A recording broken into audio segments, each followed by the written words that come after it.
మిర్యాలగూడ అక్కడ బిఎల్ఆర్ గారు నామినేషన్ వేసి మధ్యలో వాళ్ళ అమ్మ చనిపోతే ప్రచారం చేయకుండా మా నాయకులు శంకర్ నాయక్ గారు మా అక్కడ ఉన్న నాయకులు తిరిగితేనే 50,000 మెజార్టీతో గెలిచాం. సిగ్గుండాలి మిర్యాలగూడ మొత్తానికి. ఇలా సాగర్ని ఎండబెట్టాం, ఇలా మిర్యాలగూడకు వస్తున్నాం అంటే ఏమన్నా సిగ్గుందా కేసీఆర్ నీకు?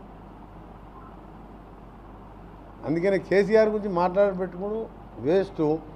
కేసీఆర్ బీఆర్ఎస్ టీఆర్ఎస్ శకం ముగిసిపోయింది.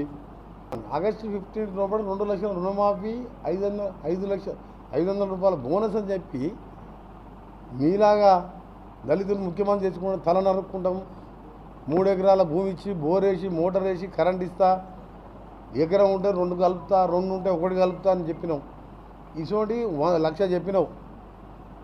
15 ఏళ్ళు దళితులు ముఖ్యమంత్రి చేయకపోతే తల నరుక్కుంటాను. ఎప్పుడన్నా మేము వచ్చి నీ తలకాయ చేయని అడిగినామా?